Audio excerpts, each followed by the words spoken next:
इसके हर पेज पे दस्तखत है। ये वो रिपोर्ट नहीं है जो उन्होंने रिलीज की है। के पास कोई ऑफिशियल डॉक्यूमेंट नहीं है। जो जेआईटी थी उजैर बलोच की, उसमें 6 लोग थे। किसका दस्तखत नहीं है? जो सिंध हुकूमत के अंडर थे। कौन दे रहा है आपको ये जेआईटी रिपोर्ट? बताएं तो सही। अपने लैपटॉप में बैठ के बना रहे हैं आप। कोई उस जेआईटी रिपोर्ट को ऑन करने के लिए तैयार नहीं है। एक नाम डॉक्टर जुल्फिकार मिर्जा का भी है, फरियाल तालपुर साहबा का भी है, अब्दुल कादिर पटेल साहब का भी है। 6 नाम लिखे हुए, 4 आदमी ने साइन किया हुआ। जेआईटी रिपोर्ट्स में कहीं पर भी आपके लगाए गए जो इल्जामात हैं उनका जिक्र नहीं है। इस रिपोर्ट में मिसिंग चीजें हैं, इसलिए साइन कर दी थी उन दोनों ने। फिर कहते हैं नहीं, एक और जेआईटी है, इसमें 4 दस्तखत हैं और वो जेआईटी रिपोर्ट में दस्तखत करके भिजवा दी। जुल्फिकार मिर्जा 2011 में वो तो सब कुछ इंकशाफ करके चले गए। पीपुल्स पार्टी ने कोई बंदे मरवाए तो मैं तो राब्ता नहीं हो सकता हूँ। राब्ता जुल्फिकार मिर्जा के अलावा कोई नहीं हो सकता। जो अलल ऐलान आज भी कहता है कि ये मेरा भाई है, मेरा बच्चा है। ये भी लिखा है कि कादिर पटेल, सेनेटर यूसुफ बलोच, निसार मोराई, उजैर मुजफ्फर टप्पी, जुल्फिकार मिर्जा साहब का भी नाम है, वो key figures in PPP who supported Uzair Baloch. मुझे पहले भी कहा गया कि आपने कब्जा कराया 70, 80, पता नहीं 90 एकड़। मैंने कहा यार दिखाओ तो सही ना, वो कहां पर है, किसी के पास तो होगा। मैं जुल्फिकार मिर्जा की बात करूं, अटैक भी करवाया गया, सर पे कुरान रख के सच बोल दिया उस आदमी ने। प्राइम पे था, मिनिस्टर था, पूरी पुलिस उसके अंदर थी। इस इलेक्शन में अभी भी हम पाकिस्तान आया था वापस। किसकी इलेक्शन में चलाने आया था? रिमांड डकैत की मर्डर के बाद Uzair Baloch took over his gang and launch peoples Aman's committee. मुझे कराची से ताल्लुक रखने वाली किसी सियासी जमात का नाम बताएं जिसका उजैर बलोच से ताल्लुक नहीं था। अगर एमक्यूएम लंदन में चले गए, बहुत सारे लोग हैं जिनको पता नहीं था। आप किसी पत्थर पहाड़ी की जेआईटी का भी जिक्र करते। क्या वो इतने बड़े बड़े संगीन इल्जामात एक सादे कागज के बेसिस पर कर सकता है? शायद उनका दिमागी तवाजुन ठीक नहीं।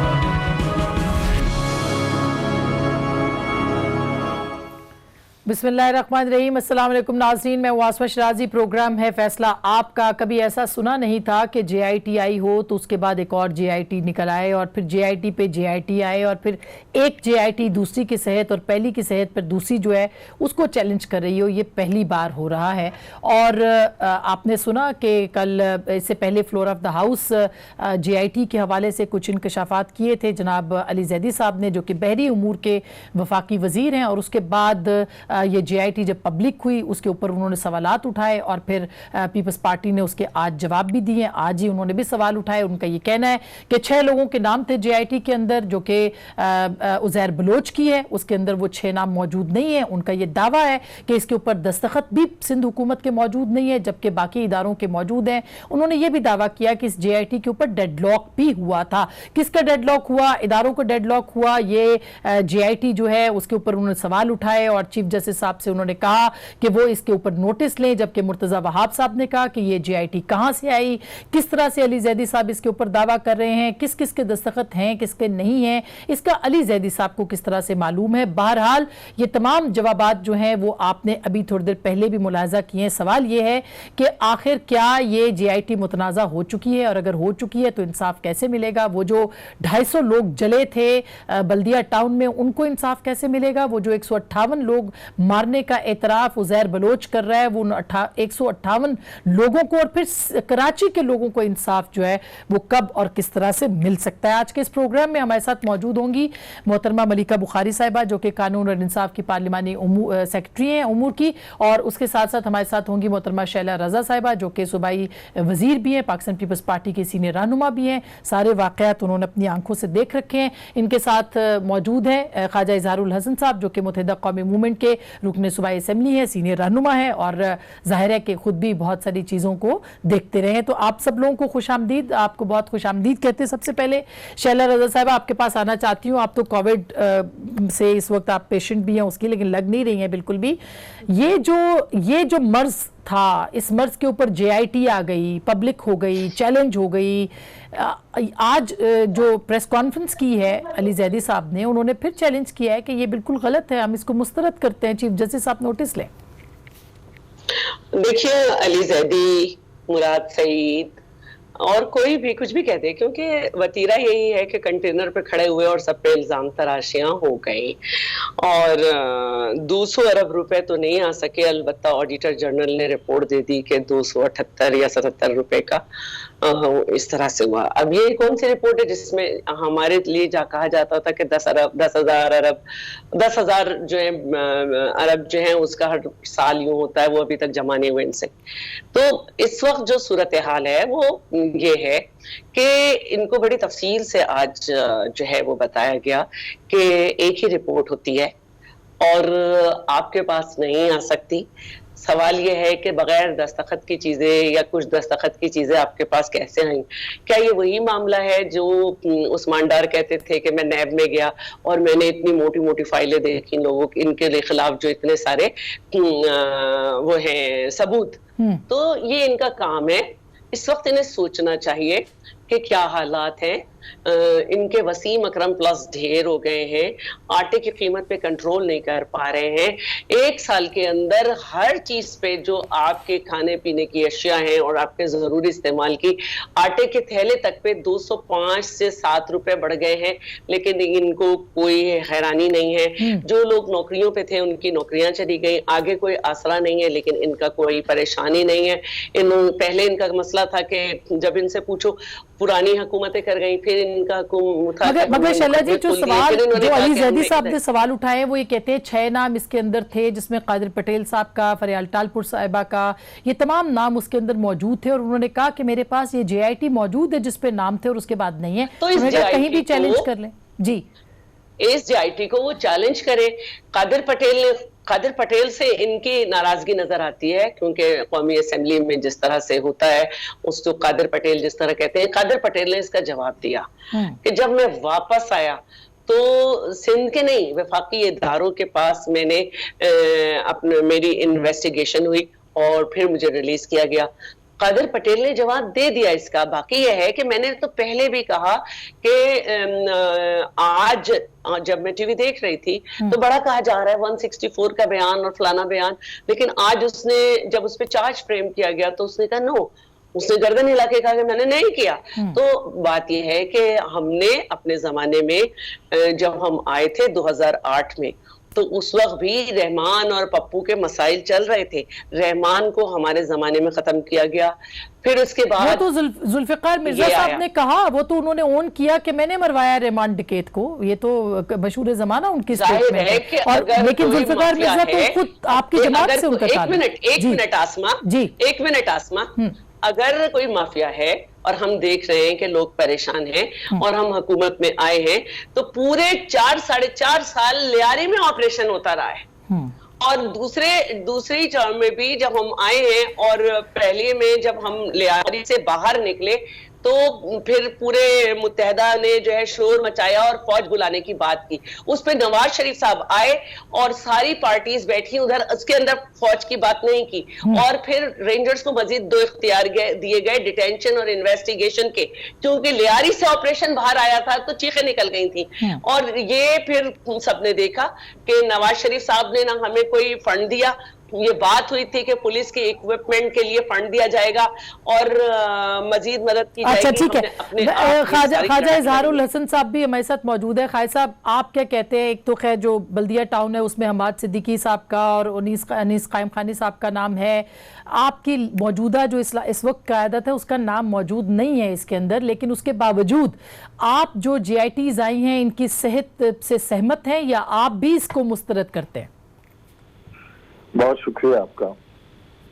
एक इंतहाई तकलीफ दे इंसानों की कत्लेआम के ऊपर आप एक प्रोग्राम कर रही हैं, और ये वो कत्लेआम है चाहे वो बल्दिया फैक्ट्री में 260 मासूम बेगुनाह लोग शहीद किए गए हों, या कराची में बसों से शनाख्ती कार्ड देखकर जुबान की बुनियाद पर महाजर नौजवान बच्चों को कत्लेआम किया गया हो, बदफेली की गई हो, उनके सर काट काट के गलियों में फेंके गए।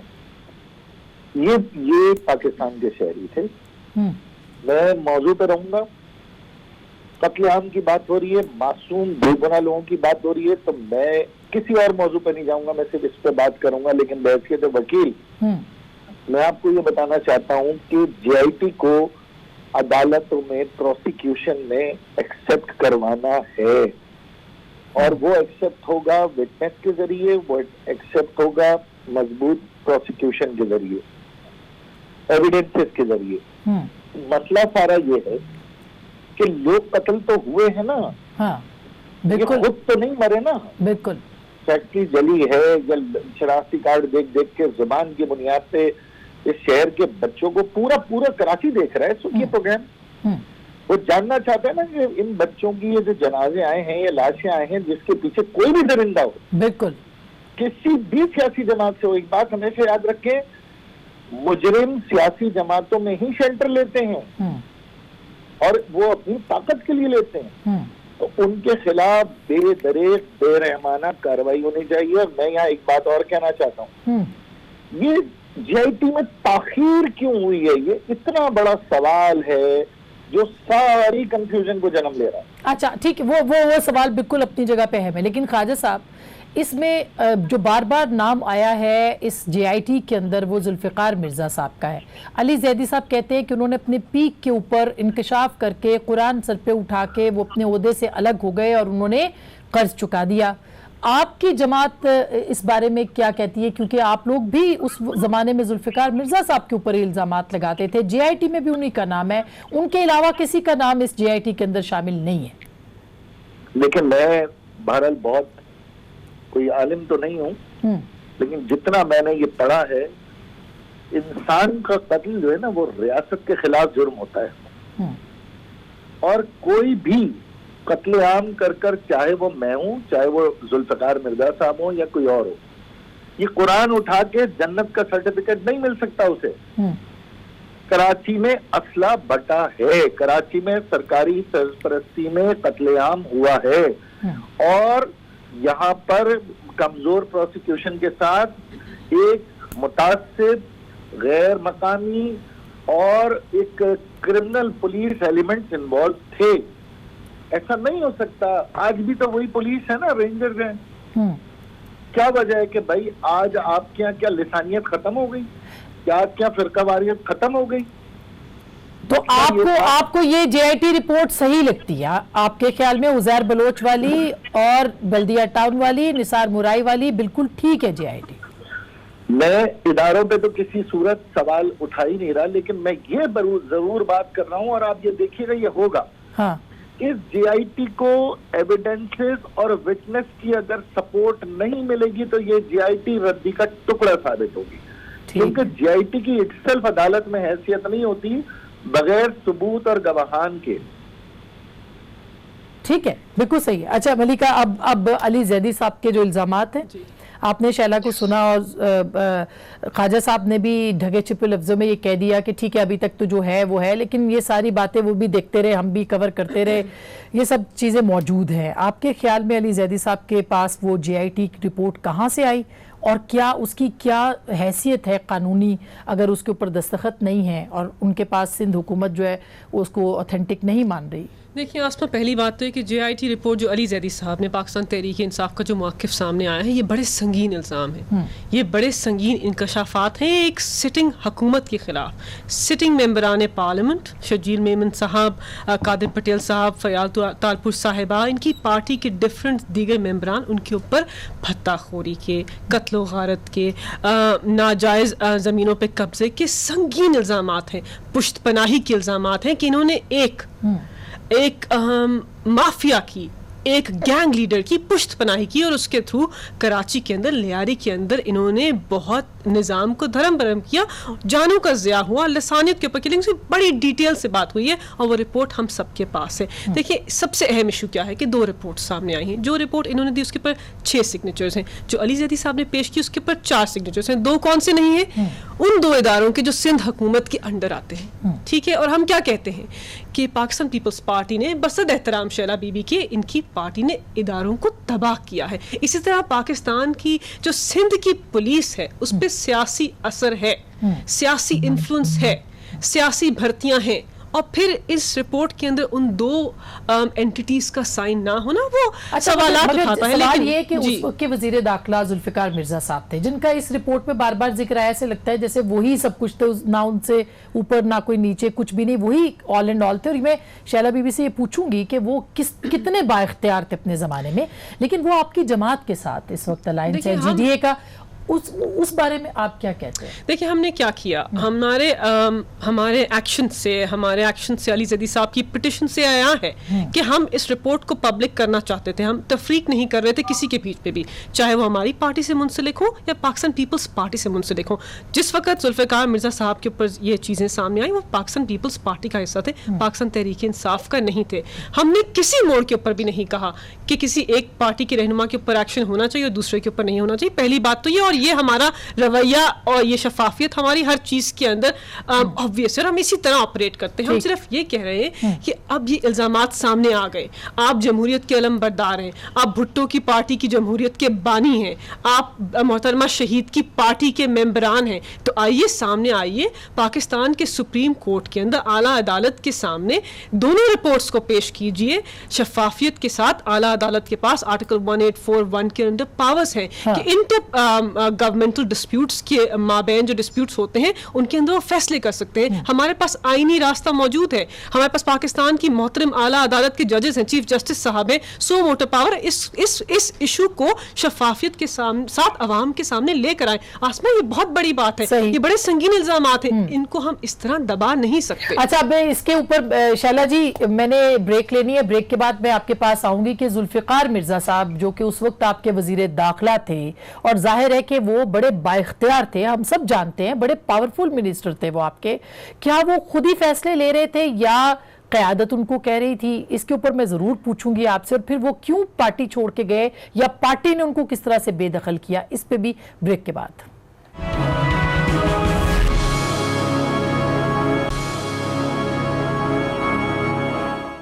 वेलकम बैक नाज़रीन, एक दफ़ा फिर आपको खुश आमदीद कहते हैं। शैला जी, जो सवाल मैंने ब्रेक से पहले छोड़े थे कि जुल्फ़िकार मिर्ज़ा साहब के ऊपर अगर जेआईटी बार बार कह रही है तो वो अकेले तो नहीं होंगे, उनको कहीं से मतलब क्या बिल्कुल अकेले थे? इतने पावरफुल थे कि खुद फैसले कर लिए थे उन्होंने, और फिर उनको पार्टी से बेदखल क्यों किया और वो छोड़ के क्यों गए? अच्छा, इसका बड़ी वजाहत आ चुकी है कि एक तो मैं लोगों को ये बता दूं कि पहले मैं जरा 2-3 बातें बड़ी ऑकवर्ड सी की गई। लोग मरे, हाँ लोग मरे, हमारी हुकूमत जब आई तो 30-30 लोग एक दिन में मरते थे। और पहले हमारी जो हुकूमत थी उसमें हमारा काम ही ये था कि गवर्नर हाउस में हम ANP और मुत्तहदा के दरमियान जो है ना मसालेहत कराते रहते थे, क्योंकि इनके दरमियान लड़ाई होती रहती थी। और सिर्फ यही नहीं कि उर्दू स्पीकिंग का कत्ल हुआ, 158 डॉक्टर जो है उनको मारा गया सिर्फ इस बुनियाद पे कि वो सेक्ट उन्हें पसंद नहीं था मारने वालों को। इसके अलावा यही नहीं, ताल लकड़ियों की जलाई गई उस पूरी फैमिली के साथ, और ड्राइवरों को उतार के भी मारा गया। और ये नारे बुलंद हुए कि सिंधी महाजन भाई भाई तीसरी कौम कहां से आई। ये सारा सब कुछ कराची ने देखा। आज अल्हम्दुलिल्लाह हमारी वजह से कि हमने जो है ऑपरेशन किया, पहले 4.5 साल लियारी में किया, उसके बाद बाहर किया। आज लियारी में भी हमने जितने गैंगस्टर थे, चाहे रहमान हो उसका भी हमारे जमाने में ऑपरेशन हुआ और इसका भी। और अल्हम्दुलिल्लाह आज लियारी में मेडिकल कॉलेज है, लियारी यूनिवर्सिटी है, 500 डॉक्टर निकल चुके हैं, नई खेप तैयार हो रही है। शैला जी, मगर आपने जवाब नहीं दिया कि जुल्फ़िकार मिर्जा साहब जो है, मिर्जा साहब जो है उनको जब हमने ये महसूस किया, देखें 2 बातें यहाँ पे की गई कि उन्होंने कहा कि हमने बहुत सारे लाइसेंस दिए। लाइसेंस जो है वो एक कानूनी तरीका है, अगर लाइसेंस दिए गए तो वो कानून के खिलाफ अगर दिए गए तो एक अलग बात है। वैसे लियारी से ज्यादा असला लियारी के बाहर जो इलाके हैं आज तक रेंजर्स घरों से निकाल रही है। ये भी कहा जाता है कि जब 90 पे हुआ था एक्शन तो बहुत सारे लोगों ने बाद में फोन करके बताया था कि कहाँ पर असला दबा हुआ है, और आज भी बहुत सारे इलाकों से निकल रहा है। ठीक है, तो आप ये नहीं कह सकते कि ये सारा असला जो है वो जुल्फ़िकार मिर्जा ने दिया। जुल्फ़िकार मिर्जा का बयान है कि मैंने बहुत लाइसेंस बांटे, तो लाइसेंस का तो एक प्रोसेस है कानूनी। अगर ऐसे लाइसेंस जो कि मतरू जिनको नहीं असला मिलना चाहिए वो बांटे, वो जिंदा है भाई, आपके साथ है। MQM भी उसमें है, जो एक ग्रैंड अलायंस बना है उसमें जुल्फ़िकार मिर्जा भी है, उनकी वाइफ भी है, वो सब है। आप पूछे उनसे, पूछते क्यों नहीं है? दूसरी बात जो है वो ये है कि यकीनन पार्टी ने कहीं महसूस किया होगा, पार्टी ने कहीं महसूस किया होगा जिसपे उनको बात की गई होगी, और फिर वो सारे ड्रामे हुए कि वो प्रेस क्लब गए और ये हुआ वो हुआ। उनके जवाब में अल्ताफ हुसैन ने भी सर पे कुरान रखा था, भाई उस वक्त तो ये उनके साथ थे, मुत्तहदा के साथ थे। तो ये कहना कि जी वो कुरान रख के ये बता गए वो बता गए, तो सीधी बात ये है कि आपको ख्वाहिश क्यों है? आपका तो एक आप कादर पटेल का नाम ले रहे हैं, वो गुजर चुके प्रोसेस से। अच्छा खाजा साहब, आपने सुना अभी जो शैला जी कह रही हैं कि बहुत सारे लोग इसमें, बहुत सारे किरदार हैं इस पूरे उसके ऊपर, और वो किरदार कहीं ना कहीं किसी न किसी तरीके से जुड़े हुए हैं। लेकिन आप क्या समझते हैं कि जो JIT अब आ चुकी है उसमें बल्दिया टाउन की भी बड़ी इंपॉर्टेंट है, हमाद सिद्दीकी भी एक किरदार मौजूद हैं, MKM के ऊपर भी बहुत से इल्जामात लग रहे हैं, तो आप क्या कहते हैं कि उसके ऊपर किस तरह से जो है वो चीजों को सामने लाना चाहिए? सुप्रीम कोर्ट में जाना चाहिए मामला? सबसे पहले तो देखें, पहले ये तय कर लें कि जुल्फिकार मिर्जा साहब ने कानूनी काम किया है तो वो पीपल्स पार्टी ने किया है, और उन्होंने अगर कोई गैर कानूनी काम किया है तो वो GDA में है।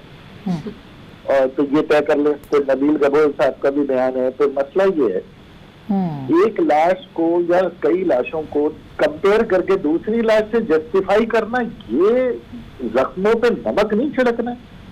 ये मेरे बच्चे, मेरे इलाके में 11G न्यू कराची में 17 साल का 19 साल के सगे भाई कटे हुए आए। मैं लाश देख नहीं सका था, लाश किसी की भी हो, लेकिन आखिरकार जिम्मेदारी हुकूमत की होती है। आप लोग प्रोग्राम करते थे कि कराची में अमन का नाम है, एक लाश दूसरी लाश से गिरने वाला वक्फा। तो अब ये नहीं हो सकता कि हुकूमत खुद कहे, भाई आज आप विफाकी हुकूमत को लान तान कर रहे हैं ना मुख्तलिफ इशूज पर, आप कैसे बरीउ जिम्मा हो सकते हैं, या कोई भी शख्स कैसे बरीउ जिम्मा हो सकता है? उसका JIT में अगर नाम है तो वो जाए अदालतों में अपने आप को पेश करे। लेकिन मैं फिर आपसे कह रहा हूँ, अच्छा, लेकिन खालिद साहब फिर कोई भी MKM भी तो बरीउल जिम्मा नहीं हो सकती ना? देखिए, जमात के अलावा मैं फिर बात करूं, एक है हुकूमत और एक है जमात। मैंने पीपल्स पार्टी को नहीं, मैंने तो हुकूमत सिंध को मैंने इल्जाम दिया। हुकूमत सिंध का पीपल्स पार्टी के उहदेदारान नहीं, मैंने इनका PIA का इंचार्ज, इनका लियारी के, इनके ही लोग, पता है ना किसने किसको मारा है। लेकिन मसला सारा ये कि सियासी कारकुनान का कत्लेआम हुआ है तो ये जिम्मेदारी हुकूमत की है, और कोई भी जमात क्रिमिनल नहीं होती है। ये पंजाब में गोजरा में फसादात हुए, KPK में चर्च जलाया गया, तो क्या बहुत सारी जमातें क्रिमिनल है? यही तो फिर तो आप सपोर्ट कर रहे हैं, क्योंकि बल्दिया टाउन में जो लोग जलाए गए थे उसकी जिम्मेदारी MKM के चंद ओहदेदारों के ऊपर आई थी। फिर तो सपोर्ट करें उस नैरेटिव को जो पीपल्स पार्टी कह रही है कि जुल्फिकार मिर्जा से कोई ताल्लुक नहीं है। जी देखिए, मैं फिर आपसे बात कर रहा हूँ ना, मैं अगर होम मिनिस्टर हूँ या मैं किसी पार्टी का चेयरमैन हूँ और मैं जब तक तो सारी चीजें ऑन करता रहूं, आज वो चले गए ना, कब से गए जुल्फिकार मिर्जा साहब? जुल्फिकार मिर्जा साहब तो अब गए ना, वो तो आखिरकार जुल्फिकार मिर्जा मौजू नहीं है भाई। JIT में उज़ैर बलोच मौजू है, बिल्कुल। देखिए, मैं तो फिर बात कर रहा हूँ, चाहे वो हमारी जमात में कोई मुंसलिक था उसका नाम हो, चाहे किसी जमात में, वो शख्स क्रिमिनल है और क्राइम को प्रोड्यूस करना अदालतों में पुलिस का काम है। लेकिन कराची में जिस तरह अमन की जिम्मेदारी, अमन का शुक्रिया हम रेंजर्स को और इंटेलिजेंस एजेंसीज को देते हैं, वहां पर मुझे भरोसा नहीं है कि अदालत में पुलिस प्रोसिक्यूशन कर पाएगी।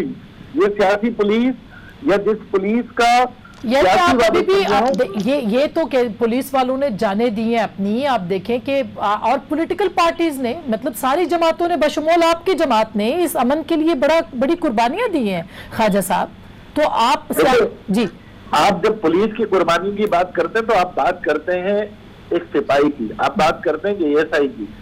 अरे भाई, मनपसंद अफसरान की लाइन लगी हुई ना जो मफादात को प्रोटेक्ट करते हैं, ये किससे छुपा हुआ है?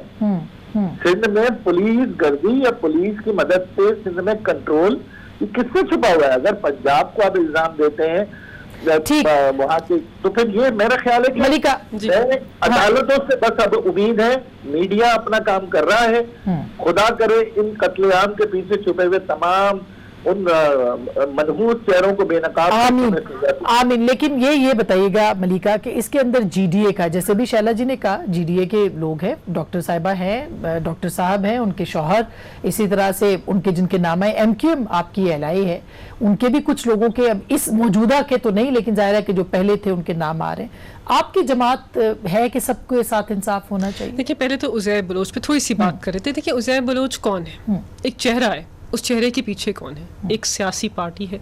उन्होंने अपने 164 की स्टेटमेंट में, हल्फी बयान में, और जो इस JIT रिपोर्ट तो हमने आली ज़ैदी साहब ने पेश की, उसके अंदर कहा कि मेरी पॉलिटिकल पार्टी से, पीपल्स पार्टी से सियासी वाबस्तगी थी बचपन से। उन्होंने मेरे कहने के ऊपर 2013 के इलेक्शन में टिकट्स दी। बड़े साहब जरदारी साहब खुश हुए कि मैंने वहाँ पे लसानी, उनका ये इंकशाफ है, लसानी बेसिस के ऊपर किलिंग की। कादिर पटेल साहब ने उनको इस्तेमाल किया ज़मीनों के ऊपर कब्जा करने के लिए। बिलावल हाउस के इर्द गिर्द जितनी प्रॉपर्टीज थी उन्होंने फेयर से, ज़बरदस्ती, जबरन वहाँ से लोगों को हटाया, शहरी कराची के। तो ये भी संगीन बातें हैं, और उज़ैर बलोच पाकिस्तान पीपल्स पार्टी से जुड़े हुए हैं, और इसके लिए ये पार्टी जवाबदेह है, पूरी पार्टी जवाबदेह, और ये कड़ी ऊपर तक जाती है, नीचे तक नहीं रहती। और जिन लोगों के नाम है वो अहम पाकिस्तान पीपल्स पार्टी की सियासी शख्सियत है, तो उसके लिए जवाबदेह। और ये तफरीक जो है, जो ये पैदा कर रहे हैं, और ये इतनी छोटी बात नहीं, ये बहुत बड़ी बात है, क्योंकि जिस पॉलिटिकल पार्टी का नाम है वो पाकिस्तान की हिस्ट्री के अंदर सबसे बड़ी वफाक की अलामत थी, और वो हमें रोज पार्लियामान में आकर दर्स देते हैं, बताते हैं कि पार्लियामान को कैसे चलाना है, जमहूरियत के क्या मेन पैरामीटर्स हैं, तो जवाबदेह हैं। जहाँ तक MQM की बात है, देखिए MQM पाकिस्तान और MQM लंदन के अंदर तफरीक है। MQM पाकिस्तान के अंदर जो लोग हैं, और हम इसको, वो भी अलग हो गए ना, अब जैसे जुल्फ़िकार मिर्ज़ा साहब 2011 में अलग हो गए, MQM पाकिस्तान अलग हो गई, ये तो ख्वाजा साहब भी इस बात के गवाह हैं कि MQM पाकिस्तान के लोग पेट्रियाटिक हैं, इज्जतदार बावकार लोग हैं, और मुहिब्बे वतन हैं। बिल्कुल, हम उनके ऊपर ऐसे कोई इल्जामात नहीं है, बिल्कुल और लेकिन हम कहते हैं कि जिन ने, वो किसी पॉलिटिकल पार्टी से हो, जो लोग इस JIT रिपोर्ट के अंदर हैं, उनके खिलाफ इकदाम होना चाहिए। अच्छा, मैं ब्रेक ले लूं, मगर ये लियारी में मैं बहुत तवातुर के साथ जाती रही हूँ, 90 भी जाती रही हूँ, पूरे उसको हमने बड़े दिल जमई के साथ इसको कवर किया था, ये पूरा उसमें, और लियारी में बहुत से प्रोग्राम्स भी किए। जब ऑपरेशन शुरू हुआ था तो उज़ैर बलोच जो हैं वो पीपल्स पार्टी से बिल्कुल भी खुश नहीं थे, बल्कि उनके लिए छापे भी मारे जाते थे उनकी गिरफ्तारी के लिए, और वो बिल्कुल नाराज़ थे अपनी क़यादत के साथ, उनका ताल्लुक भी नहीं था। लेकिन क्या हम ये समझ लें कि अगर कोई ताल्लुक था भी और नहीं भी था, तो उसकी बुनियाद के ऊपर पूरी पार्टी को, जिस तरह से इजहार साहब ने, ख्वाजा साहब ने कहा कि चंद लोग थे, पूरी पार्टी को उसका जो है वो जिम्मेदार ठहराना चाहिए। और इसका असल फोरम क्या है, ब्रेक के बाद इस पर बात करेंगे, सुप्रीम कोर्ट या कोई और इदारा? ब्रेक के बाद।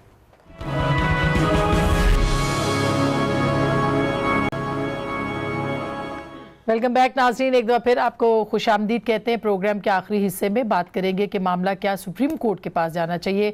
शैला जी, आप कुछ कहना चाहती थी, फिर मैं ख्वाजा साहब से पूछूं और मनीषा से। क्योंकि इतनी सारी बातें हुई हैं तो मैं बिल्कुल कहना चाहती हूँ।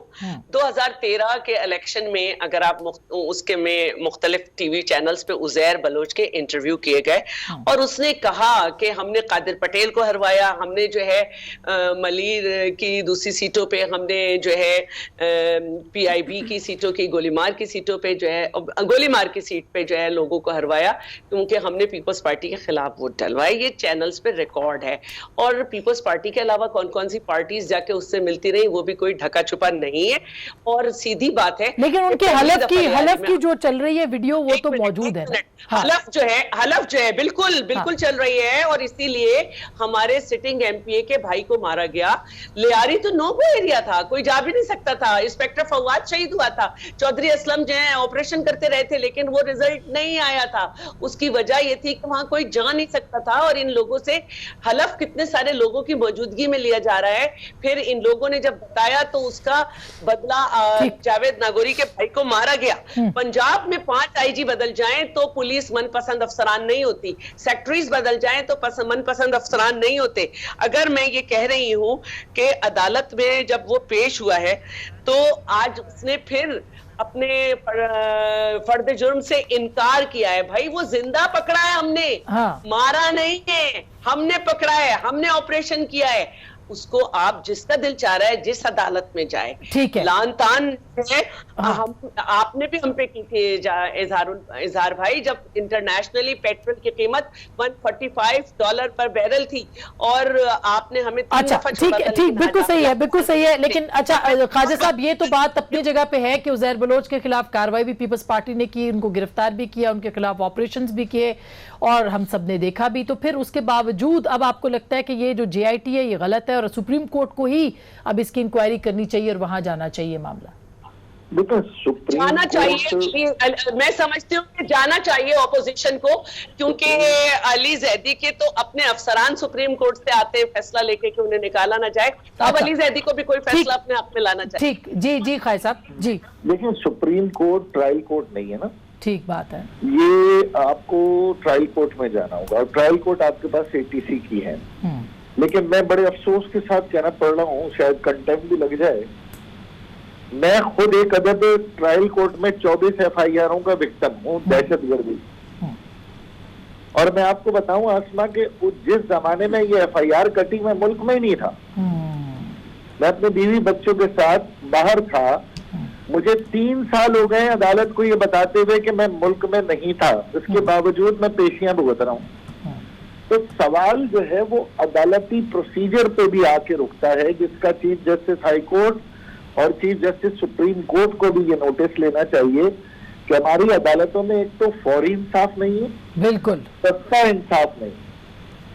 अब ये जितने भी विक्टिम हैं, आप इनको अदालत में बुला भी लें तो ये ना वकील कर सकते हैं और ना ये किसी मुजरिम के आगे खड़े होकर पेशियां भुगत सकते हैं। फिर किससे इंसाफ बिल्कुल मांगेंगे और क्या करेंगे मलिका? सुप्रीम कोर्ट तो ट्रायल कोर्ट नहीं है, वो कह रहे हैं कि आप बस खुद नोटिस लें। जी देखिए, हम तो ये कह रहे हैं कि ऑफ कोर्स मैं इनसे एग्री करती हूँ कि ट्रायल कोर्ट का जो फोरम है वो तो अवेलेबल है और वही जगह है जहाँ पर इसका फैसला होगा। लेकिन पाकिस्तान की जो आला अदालत है, जो आइन के गार्डियंस हैं, जो पाकिस्तान की आवाम की फंडामेंटल बेसिक राइट्स को प्रोटेक्ट करते हैं, उनके पास पावर्स हैं अंडर आर्टिकल 184(1) और 3 कि आज खुद नोटिस लें। फिर उनके पास सुपरवाइजरी जुरिस्डिक्शन कि वो किसी भी केस के ऊपर मावनत कर सकते हैं, उसको सुपरवाइज कर सकते हैं। JIT बनी थी पनामा केस के अंदर, की रिपोर्ट को चैलेंज कर रहे हैं अली जैदी साहब, तो फिर इदारे किससे कहेंगे कि आप इन्वेस्टिगेट करके? देखिए तफरीक है ना, इनका व्यू है और फिर एक और रिपोर्ट सामने आई है और वो मसला सेटल होना जरूरी है पाकिस्तान की जमहूरियत के हक के अंदर, पाकिस्तान के आइन की और कानून की बालादस्ती के। ऐसा तो नहीं कि आपके अपने जो एलाइज हैं उनको बचाने के लिए इसको कंट्रोवर्सी, ये एक सवाल है। आसमा देखिए, आपका हक है सवाल पूछना, लेकिन पाकिस्तान तहरीक इंसाफ किसी की भी पुष्ट पनाही करने में यकीन नहीं रखते। हम सिर्फ कहते हैं कि एक आला अदालत का फोरम भी है, वो अस खुद नोटिस ले या इसके ऊपर सुपरवाइजरी जुरिस्डिक्शन एक्सरसाइज करे। आपको शाहरुख चुतई का केस याद है, वो नहीं चलता, आला अदालत के जज इन्वॉल्व ना होते और बेहतरीन बावकार जज है, नोटिस ही इसका जो है वो किया और 1841 के अंदर भी जो फेडरल गवर्नमेंट और प्रोविंशियल गवर्नमेंट के माबैन कोई ऐसा इशू हो उसको भी वो रिजॉल्व कर सकते हैं। जी शैला जी, वक्त खत्म हो गया, बिल्कुल खत्म हो गया, इसलिए मैं बस ये कहना चाहती हूँ कि हमाद सिद्दीकी को भी हम पकड़ के लाए हैं और अतराफ में जो बिलावल हाउस के लोग हैं आप उनको बुला लें, प्रोटेक्शन दे। वजीर आजम साहब उनसे बयान लें कि क्या आपकी जायदाद जबरदस्ती छीनी गई है। अच्छा, बहुत शुक्रिया, थैंक यू सो मच। असल मसला ये किसी भी प्लेटफॉर्म पे किसी भी जगह पे जाए, लेकिन वो जो जल गए हैं, जो मर गए हैं, जिनके घर बर्बाद हो गए हैं, उनको इंसाफ कौन मिल देगा? कौन से इदारे किस तरह की रिपोर्टें बनाएंगे कि सबको यकीन आ जाए कि इंसाफ नजर आ रहा है और नजर आएगा? गुफ्तगू आपने सुनी, फैसला आपका।